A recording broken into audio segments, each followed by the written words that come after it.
क्या चीन वर्तमान राष्ट्रपति शी जिनपिंग के नेतृत्व में अंतर्राष्ट्रीय जगत में अछूत होने लगा है?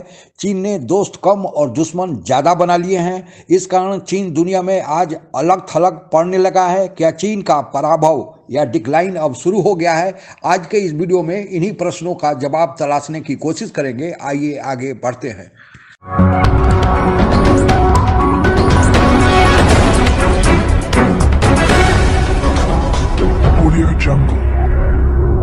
विश्व की दो नामी सर्वेक्षण कंपनी गैलप सर्वे और पीयू रिसर्च सेंटर के सर्वे के अनुसार चीन की लोकप्रियता विशेषकर जब से चीन में शी जिनपिंग ने सत्ता की कमान संभाली है तब से धीरे धीरे कम होने लगी है। America, France, Japan, Australia, Germany, Sweden, UK आदि बड़े देश तो चीन से दूर होते ही जा रहे थे। अब चीन के दोस्त देश भी चीन से दूर होने लगे हैं और इसका कारण है चीन की दोमुही नीति। अभी हाल में ही इसका उदाहरण देखने को मिला जब भारत के राष्ट्रीय सुरक्षा सलाहकार अजीत डोभाल ने अफगानिस्तान के मुद्दे पर एक बैठक नई दिल्ली में बुलाई थी। इसमें चीन, पाकिस्तान सहित कुल 11 देशों को निमंत्रित किया गया था। उसमें चीन, पाकिस्तान को छोड़कर बाकी सभी 9 देशों ने भाग लिया, जबकि इन 9 देशों के चीन से बहुत ही करीबी रिश्ते हैं। चीन यह चाहता था कि ये 9 देश भी भारत न जाए और अफगानिस्तान के मामले में भारत द्वारा बुलाई गई बैठक में भाग न ले, लेकिन उन लोगों ने चीन के उस निर्देश को दरकिनार करके भारत में भाग लिया और अफगानिस्तान पर एक प्रस्ताव भारत से पास किया गया। इससे आप अनुमान लगा सकते हैं कि चीन अब अपने मित्र देशों को भी दुश्मन बनाते जा रहा है।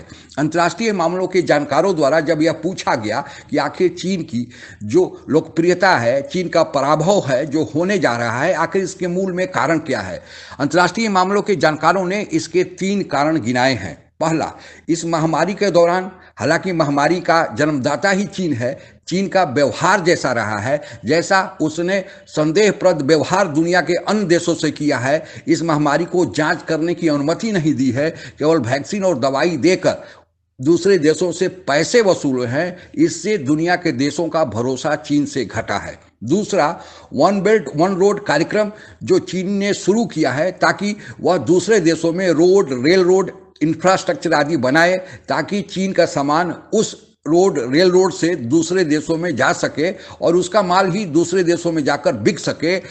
उस पर इतना चीन ने दूसरे देशों को कर्ज दे दिया है कि अब वे चीन के कर्ज से बिलबिला रहे हैं। और तीसरा, अपने सीमा के विस्तार में चीन इस तरह अंधा हो गया है कि अपने सारे पड़ोसी देशों से वह सीमा विवाद खड़ा कर दिया है और इसके अलावा भी अन्य देशों में जो खाली पड़े द्वीपों पर कब्जा करने के लिए जो चीन ने अपनी विस्तारवादी नीति अपनाई है, उससे बड़े देश भी चीन से नाराज बैठे हैं, जैसे ऑस्ट्रेलिया, जापान, अमेरिका आदि।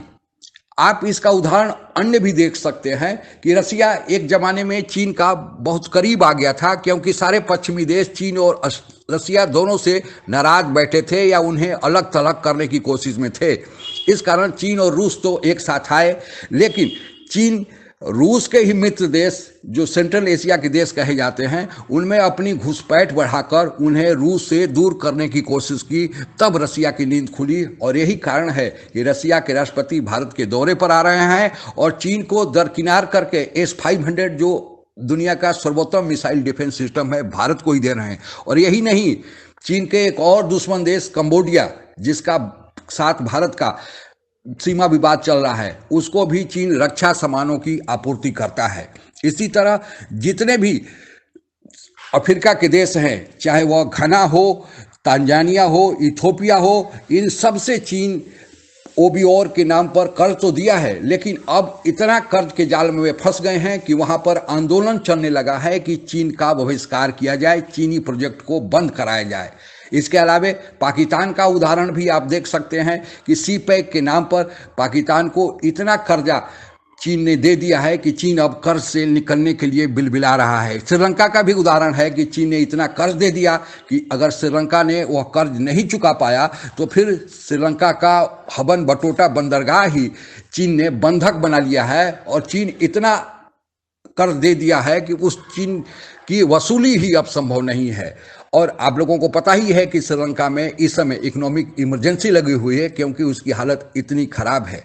इन देशों की जनता ने तो चीन से पीछा छुड़ाने के लिए अपने अपने देश में आंदोलन कर रही है, लेकिन भारत से भी चीन अच्छे संबंध बनाने का नाटक किया था और तत्कालीन प्रधानमंत्री जवाहरलाल नेहरू के साथ भी पंचशील और हिंदी चीनी भाई भाई का नारा देकर नजदीक आने की तत्कालीन जो चीन का नेतृत्व था वह आया था, लेकिन बाद में 1962 का युद्ध करके भारत के पीठ में छुरा घोंपा। और वही कारनामा फिर सी जिनपिंग जब आए तो उन्होंने भी प्रधानमंत्री मोदी से बहुत नज़दीकियां बढ़ाने की कोशिश की, यहाँ तक कि प्रधानमंत्री मोदी के घर तक गुजरात पहुंच गए, लेकिन उसका हश्र क्या हुआ, गालवान घाटी।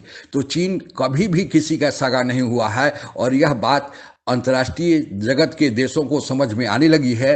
देर से ही सही यह बात अगर उन्हें समझ में आने लगी है, चीन का बहिष्कार करना शुरू किए हैं, तो फिर चीन की आर्थिक गतिविधियां कम होने लगी हैं, तो इससे चीन का पराभव शुरू होगा और यह भारत के लिए एक सुखद समाचार है। जय हिंद। चाहते हैं तो कृपया मेरे चैनल को सब्सक्राइब करें तथा बेल आइकन भी दबा दें ताकि नई वीडियो की जानकारी तुरंत आप तक पहुंच जाए। धन्यवाद। जय हिंद।